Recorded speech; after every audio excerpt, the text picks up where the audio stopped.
어윈 많이 들어봤습니까? TV에 많이 나왔는데 그 사람이 벌써 죽은 지 10여 년이 지났습니다. 2006년 9월 4일에 죽었죠. 아마 제가 이야기하면 생각날 겁니다. 사나운 악어하고 이렇게 같이 가까이에 가서 사진을 찍기도 하고 악어를 놀리기도 하고 그런 무서운 사나운 짐승들과 시간을 많이 보낸 사람이죠. 맹독을 가진 코브라하고 춤을 추듯이 노는 그런 사람이었습니다. 무서운 사나운 짐승들과 특별한 시간을 많이 보낸 사람이죠. 그런 그가 많은 사람에게 아찔한 그런 즐거움을 주었지만은 결국은 바닷속에서 가오리의 독침에 맞아서 죽고 말았습니다. 그리고 가까운 포항에서는 개장수가 개에게 물려서 하마터면 죽을 뻔한 큰 중상을 입었습니다. 개를 팔겠다는 사람의 집 앞마당에 개장수가 나타나자마자 개가 달려들어서 그 개장수의 팔과 또 발과 목 등 무차별 공격하여서 개장수가 순식간에 피투성이가 되었습니다. 그로 인하여서 그 개장수는 한 달간 입원하게 되었고 주인에게 치료비 외에도 한 달간 일을 하지 못했기 때문에 이에 대하여서 보상을 하라라고 요구했습니다. 그러나 주인은 치료비 외에는 그 어떤 것도 지불할 수 없다라고 거절했고 급기야 개장수는 고소를 했습니다. 이 고소장을 접한 경찰 관계자의 말이 인상적인데요. 일반적으로 개장수가 나타나면 개는 의례 개장수의 위세에 눌려 숨거나 꼬리를 내리기 마련인데 이번 사건은 참으로 이례적인 경우라 황당합니다. 여러분, 개장수가 나타나면 개는 알아보고 꼼짝도 못하는데 그날은 개가 그 개장수를 만신창이로 만들었습니다. 여러분, 이 개장수는 경력 1년, 2년의 아마추어가 아니고 20년의 경력을 가진 그런 베테랑의 개장수였다는 것이죠. 마치 고개사가 고개를 하듯이 위험천만한 동물의 세계를 넘나들던 이 어윈이라는 사람이 결국은 동물이 쏜 그런 맹독에 침에 죽었다는 사실이나 그 노련한 개장수가 호랑이나 맹수가 아니라 자기가 늘 이렇게 다스리고 또 관리하고 가까이 있는 개에게 물려 중상을 입었다는 이 사실, 이것은 우리에게 참 중요한 사실을 교훈을 줍니다. 여러분, 아무리 인간이 능력이 뛰어나고 그 분야에 탁월하고 또 노련하고 많은 경력을 가지고 있다 할지라도 결정적인 순간에는 그런 능력이나 그런 경험들이 인간을 지킬 수 없다라는 것이죠. 어쩌면은 자기가 잘 한다라는 그 소유나 능력, 그 경험들이 오히려 자기를 난처하게 만들거나 치명적인 어려움에 빠지게 하거나 그 개장수나 어인처럼 자기가 자신 있다고 하는 그 분야에 의하여서 때로는 죽임을 당할 수도 있다라는 것입니다. 비슷한 이야기인데요. 2001년 2월에 태국의 총리가 된 탁신이라는 사람이 있습니다. 이 사람이 한 몇 년 지나서 2006년 9월에 유엔 총회 참석하기 위하여서 뉴욕에 방문하여서 그가 자기 나라 본국을 자리를 비우고 해외에 체류하고 있는 동안에 본국에 쿠데타가 일어났죠. 그 쿠데타로 인하여서 졸지에 그는 권좌에서 물러나야만 했습니다. 그는 권력을 가지고 부패와 비리를 많이 행하였고 이 혐의로 국민들에게 지탄을 받고 또 저항을 받고 있던 그런 시절이었습니다. 쿠데타가 일어나자 탁신은 자기가 머물고 있던 그런 뉴욕의 그랜드 하얏트 호텔에서 TV 통신망을 통하여서 본국을 쿠데타를 장악하기 시작했습니다. 비상사태를 선포하고 그 누구도 함부로 병력을 이동하지 말게 하고 쿠데타의 주역인 손티 총사령관을 해임하는 등 발빠르게 조치를 취했습니다. 그렇지만은 쿠데타군이 정부 청사와 총리 관저에 집중되어 있는 통신망을 장악했습니다. 이렇게 되니까 뉴욕에 있는 탁신 총리는 본국과 교신을 할 수 없고 통신을 할 수 없고 교류를 할 수 없었죠. 결국 그는 아무런 본국에 대한 통제력을 가지지 못하고 그가 결국은 실패했다라는 것이죠. 권좌에서 물러났습니다. 역설적인 것은 탁신 총리가 태국의 통신회사의 재벌이었다는 사실입니다. 태국 정부나 군부에 관계되는 모든 통신 장비와 시설을 그가 납품하고 있었다라는 것이죠. 그 통신 재벌이 가장 결정적인 순간에 통신 수단이 없어서 그리고 자신이 개발하고 납품했던 그 통신망을 통하여서 그가 파멸되고 말았다라는 것입니다. 여러분, 이것 역시 인간이 무언가를 소유했고 장기를 가졌고 특기를 가졌고 능력을 가졌는데 인간이 가지고 있는 능력이나 소유, 그 경험은 한계가 있다라는 것을 적나라하게 우리에게 보여주고 있습니다. 여러분, 이것이 우리 믿음의 분기점입니다. 인간의 한계와 하나님의 영광.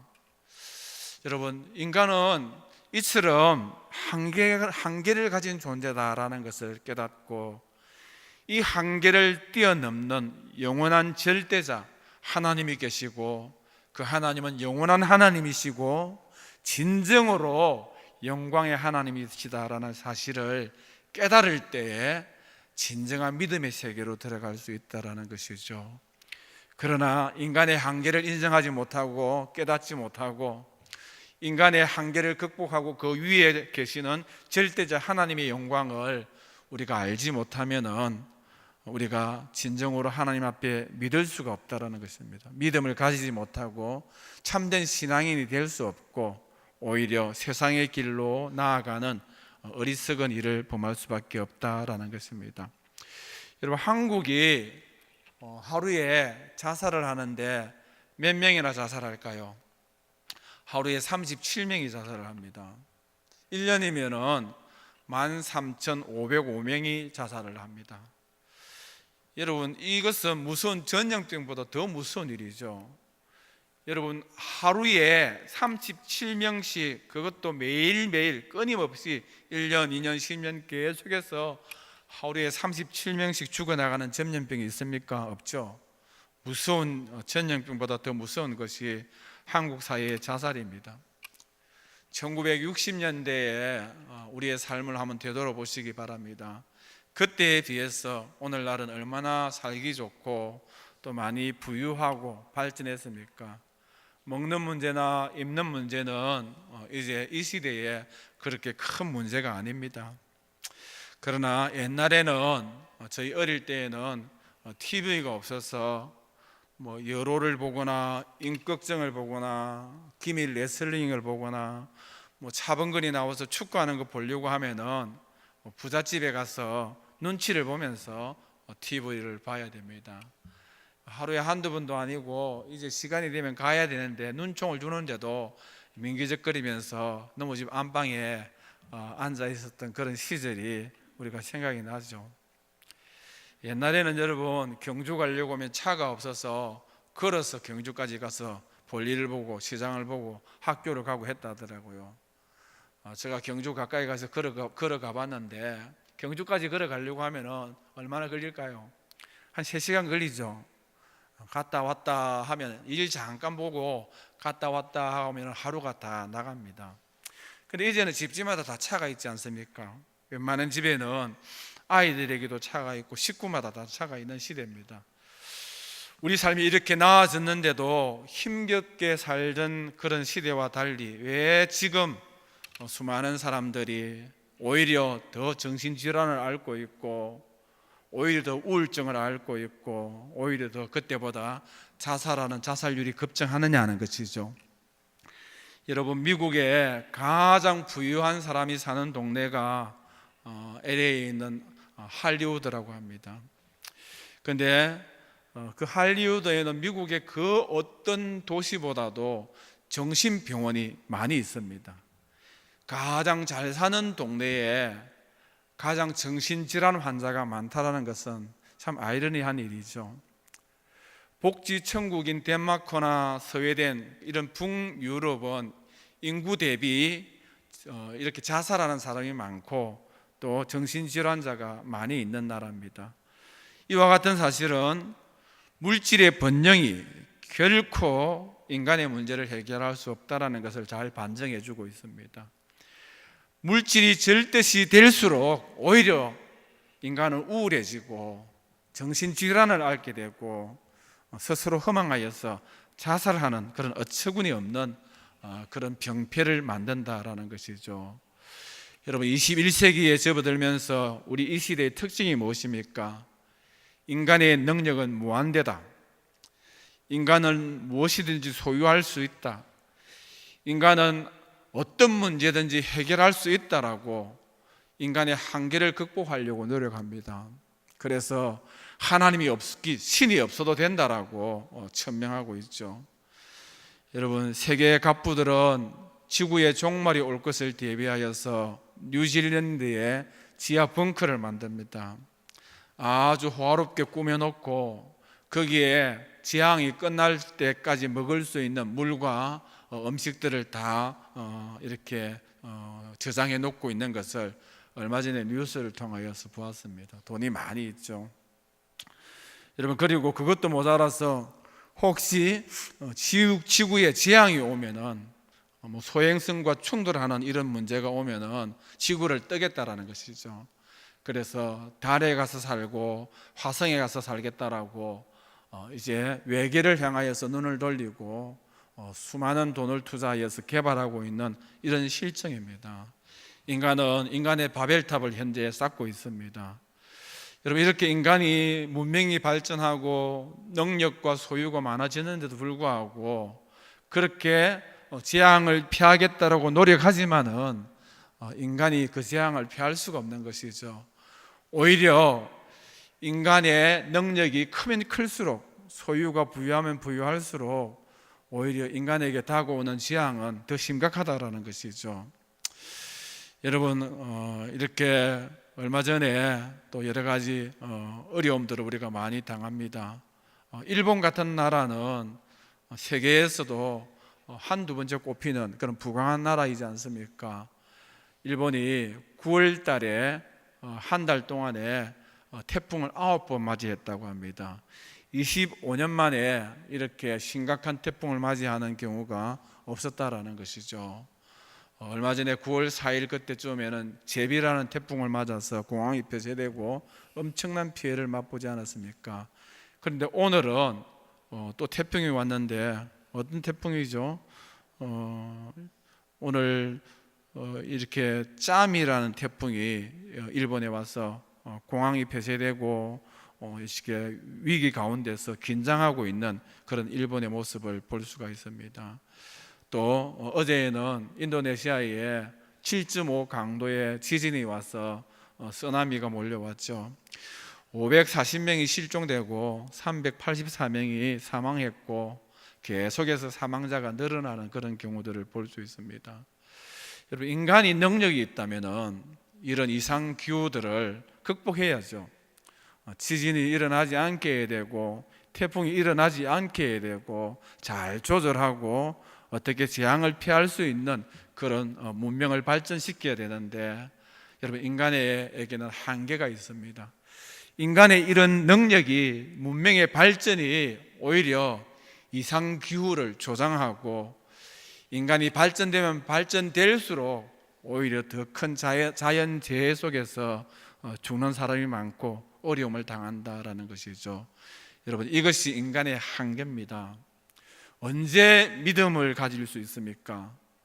여러분, 인간은 이렇게 유한한 존재다라는 것을 깨달을 때 진정한 믿음의 세계에 들어갈 수 있죠. 인간을 뛰어넘는 절대자 하나님이 계시고 그 하나님의 영광은 무궁한 영광이라는 것을 우리가 알게 될 때에 우리가 진정한 신앙의 자리에 들어갈 수 있습니다. 믿음의 분기점, 인간의 한계와 하나님의 영광, 이것을 동시에 깨달을 때 우리가 하나님을 바르게 붙들 수 있죠.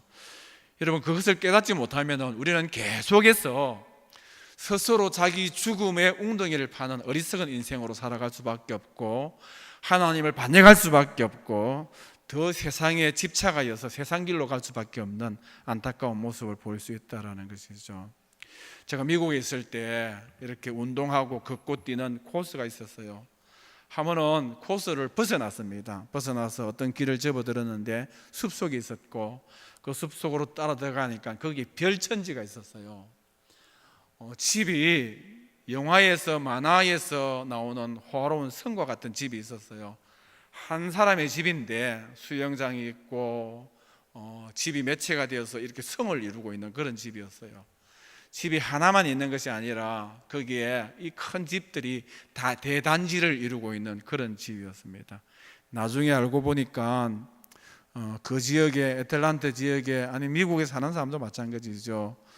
거기 들어가서 한번 살고 싶다 꿈꾸는 그런 리벌 클럽이라는 그런 동네였습니다. 여러분, 저도 그걸 보면서 야, 이런 별천지가 있고 이런 동네가 다 있었구나. 야, 내가 살아 생전에서 이런 집에서 한번 살아볼 수 있고 이런 동네에서 살아볼 수 있을까? 인간적으로 부럽죠. 그런데 여러분, 눈에 보기에는 천국 같지만은 지옥으로 떨어질 수 있는 위험한 곳입니다. 거기는 세상에서 특별히 성공한 사람이 들어가는 곳이죠. 거기에 이사 가면은 자칫 잘못하면은 교만할 수 있고, 자칫 잘못하면은 세상으로 급행할 수 있는 곳입니다. 제가 잘 아는 분이 사업에 대박이 났죠. 그래서 그곳 리벌 클럽으로 이사를 갔다는 소식을 들었습니다. 제가 가까이 지내는 사람이기 때문에 한번 만나서 경고를 하고 싶었습니다. 집사님, 거기 들어가면 조심해야 됩니다, 이렇게 말하고 싶었는데 거기 들어가고 난 다음에 잘 만나지지를 않습니다. 얼마나 바쁜지. 그런데 카톡이나 페이스북에 보니까 그분의 이렇게 삶이 늘 사진으로, 영상으로 올라옵니다. 오늘은 파리에 가 있고, 오늘은 중국에 가 있고, 해외여행을 많이 달리고, 또 돈 많은 부자들과 함께 골프를 치기 위해서 저 다른 나라, 먼 나라 유럽까지 가서 골프를 치고 골프 투어를 하고, 또 어디에 가니까 맛집이 있더라.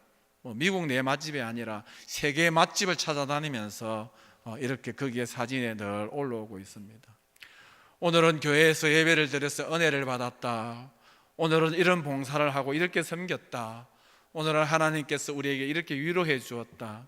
내가 살면서 하나님의 이런 축복을 받았는데 이제 하나님 앞에서 은혜 보답하면서 살겠다. 이런 게 하나도 없죠. 그가 이렇게 놀라운 부유를 누렸지만은 오히려 그 부유가 하나님 앞에서 망하는, 세상으로 달려가는, 멸망에 달려가는 그런 지름길이 되는 것을 보면서 얼마나 안타까웠는지 모릅니다. 여러분, 물질이 세상으로 나아가는 통로가 된다면은 그 물질은 축복이 아니라 인생에게 주어지는 저주일 수 있고 올무일 수 있다는 것입니다. 인간의 소유나 능력에는 한계가 있습니다. 이 한계를 잘 직시하는 것이 믿음이고, 이 한계를 뛰어넘어서 절대자 영원하신 하나님의 영광이 있다는 것을 깨닫는 것이 진정한 신앙이다라는 것이죠. 오늘 여러분, 제가 몇 가지 신뢰들을 이야기했는데 이 신뢰들은 인간의 엄청난 경험이고 능력입니다. 그러나 인간의 이 능력과 소유와 그 경험들이 인간을 구원할 수 없고, 인간은 결국은 한계에 부딪힌다라는 것이죠. 오히려 인간이 가졌던 그 능력이나 소유나 경험들이 오히려 스스로 하나님과 멀리하게 만들고 스스로 자기 삶을 올가매는 올무가 된다라는 것을 제가 소개해 드렸습니다. 여러분, 이런 예들은 오늘 본문의 서대반의 설교를 통하여서 우리에게 주고자 하는 메시지입니다. 대제사장을 수장으로 하는 공회 앞에 서대반이 끌려가서 신문을 받죠. 서대반을 제거하기 위하여서 거짓 증인을 세워서 거짓 증언으로 말미암아 서대반을 힘들게 합니다. 그래서 서대반에게 그 수장인 대제사장이 이것이 사실이냐 하고 묻는 것이 오늘 본문의 시작입니다. 스데반은 이 거짓 증언 앞에 또 거짓 죽음 앞에 답변 대신 설교를 하는 것이 본문의 말씀이죠. 오늘 7장 2절에서 53절까지 긴 설교를 하고 있습니다. 이 설교에는 아브라함에서부터 솔로몬까지 9명의 이스라엘의 유대인들의 선조, 믿음의 선조들에 대해서 소개하고 있습니다. 사실 스데반은 이 선조들의 대해서 이야기를 하고 있는데 사실은 이 설교의 주인공은 하나님입니다. 오늘 본문 7장 2절에 스데반은 하나님을 그냥 하나님이라고 이야기하지 아니하고 영광의 하나님이다라고 이야기하고 있습니다. 인간 소유나 능력 등 모든 것은 유한한 이 세상인데 이 세상에 비하여서 오직 하나님은 영원하신 하나님이고 유일하게 영광이신 하나님이다라는 것을 강조하고 있습니다. 인간에게 주어지는 영광 역시도 하나님이 주실 때의 진정한 영광일 수 있다라고 역설하고 있습니다. 여러분 생각해 보시기를 바랍니다. 20년 경력의 노련한 괴장수도 매일 만지고 사고 파는 계획에 물려서 만신창이가 되는데 그런 인간에게 그런 한계를 가진 인생에게서 어떤 진정한 영광을 가질 수 있겠느냐는 것이죠. 동물의 세계를 넘나들고 동물과 특별한 소통을 하는 듯한 동물 다루는 솜씨가 노련하기 이를 데 없는 그 의인과 같은 사람도 그가 주무르던 동물의 독침에 죽었는데 그런 인생이 아무리 능력이 있고 아무리 특기를 가졌고 아무리 경력을 가졌고 많은 소유를 가졌다 한들 그런 인간에게서 어떻게 진정한 영혼을 기대할 수 있고 진정한 영광을 기대할 수 있느냐는 것이죠. 탁신 총리도 마찬가지입니다. 자기 회사 장비에 자기가 갇히고 말았습니다. 오늘날 그 어떤 시대 때보다 많은 사람들이 잘 사는 시대고 발전한 문명의 시대인데 여러분 인간은 이런 발전 속에서도 한계를 가질 수밖에 없어서 정신질환에 빠지고 우울증에 걸리고 자살하는 시대입니다. 인간에게서 솟아나는 것은 영광이 아니라 풀 수 없는 난제밖에 없습니다. 참된 영광도 모든 문제의 해결도 오직 위로부터 영원하신 영광의 하나님으로부터 주어진다는 사실이 오늘 본문 스데반의 설교입니다. 오늘 이 설교는 이 예를 드는 것들은 저의 설교가 아니라 오늘 스데반을 통하여서 성령을 통하여서 주시는 하나님의 말씀이고 하나님의 설교입니다. 사람의 길은 문제와 갈등과 아픔의 뿐이고 종국은 멸망의 길이다라는 것이죠. 사람의 길은 한계가 있는 길입니다. 이에 반해서 하나님의 길은 문제 해결과 위로와 치유와 종국은 영원한 영광에 도착하는 길이다라는 것이죠. 오늘 스데반이 하고 싶은 말은 그렇기 때문에 세상 길에 서지 말고 탐욕에 빠지지 말고 대제사장과 유대 지도자들이 잘못된 자기 욕망에서 인간의 한계가 있는데 그 한계인 권력이 단 줄 알아서 하나님을 해방하지 말고 복음을 해방하지 말라라는 것이죠. 오히려 영원하신 하나님, 영광의 하나님을 잘 섬기라, 하나님만을 의지하고 살아라고 오늘 스데반이 설교하고 있습니다. 오늘 스데반이 소개하는 아브라함 보십시오. 아브라함은 하나님 만나기 전에는 자녀가 몇 명이냐에 따라서 부가 측정되는 그런 중동 사회에서 자녀가 한 명도 없었습니다. 75세 될 때까지 박복한 인생의 대명사였습니다. 그러나 그가 하나님을 만나고 하나님의 이끄심을 받았을 때에 100세에서 귀한 아들 이삭을 낳았고 이 이삭을 통하여서 그는 열국의 아버지가 되었고 믿음의 조상이 되었고 복의 근원이 되었습니다. 복의 근원이 될 수 있다는 것은 그가 복을 많이 누렸다는 사람이죠. 아브라함의 축복과 영광은 아브라함으로서는 한계가 있는 인생이고 박복한 인생이지만은 하나님께서 그에게 그를 영화롭게 하고 영광되게 할 때에 진정한 영광을 누릴 수 있었다라는 것이죠. 이삭도 마찬가지입니다. 아브라함의 아들이죠. 40세의 아내 리브가를 만났지만 그에게 자식이 없었습니다. 그러나 하나님께서 그에게 60 되었을 때 쌍둥이 아들 에서와 이삭을 주었죠. 여러분, 이 아들들을 통하여서 그도 믿음의 조상, 영광의 조상에 합류하였습니다. 이삭이 한 해 농사 지었는데 100배의 결실을 얻었습니다. 이삭 하면은 창대하다, 왕성하다, 거부가 되었다. 창성, 왕성, 거부의 대명사입니다. 이삭의 축복이나 영광도 이삭으로서는 한계의 노인 인생이지만은 영광의 하나님이 그를 영화롭게 할 때에 진정한 영광, 영원한 영광의 자리에 설 수 있었던 것을 볼 수 있죠. 그 아들 야곱은 더하죠. 야곱은 거짓말장이고 사기꾼입니다. 아버지도 속이고 형도 속이고 외삼촌도 속여서 무엇이든지 권리와 소유를 가로채려고 하는 그런 불의한 인간이죠. 그대로 두면 문자 그대로 희대의 사기꾼이 될 수밖에 없는 그런 야곱입니다. 그런 야곱에게 하나님께서 은혜를 베푸셔서 하나님의 손길에 의해서 사기꾼 야곱이 그 이름이 변하여서 이내 내가 야곱이라 하지 아니하고 이스라엘이라 하리라, 이스라엘로 바꾸어 주었습니다. 야곱이 이 새 이름이 오늘날까지 이스라엘, 국호, 나라의 이름이 되었다는 것이죠. 한 개인의 이름이 나라와 민족의 이름이 된다는 것은 당사자에게 얼마나 큰 영광인지 모릅니다. 그리고 야곱의 12아들이 이스라엘 12지파의 조상이 되었다라는 것이죠. 어쩌면 야곱은 이스라엘 민족의 근간일 수 있었다라는 것이죠. 얼마나 놀라운 영광입니까? 사기꾼이고 거짓말 잘하죠. 한계가 있는 인생이죠. 그러나 하나님께서 그를 불러주실 때, 영광의 하나님께서 그를 영화롭게 하실 때에 진정한 영광을 누릴 수 있는 축복의 사람이 되었다라는 것이죠. 모세 보십시오. 모세는 80 노인이 되어서 이제는 나는 아무것도 할 수 없다라고 생각했는데 하나님께서 그를 80 노인인 모세를 얼마나 영화롭게 썼습니까? 이스라엘 백성들이 430년 동안에 여러분 노예로 살았습니다. 430년의 노예를 종식시키는 이스라엘의 놀라운 지도자로 하나님께서 그를 불러 쓰셨다라는 것이죠. 모세의 영광은 성경에 나타나는 그 누구의 영광보다도 아름다운 영광이죠. 이런 모세의 영광도 영광의 하나님께서 영화롭게 할 때에 진정한 영광이 될 수 있었다라는 것이죠. 스데반은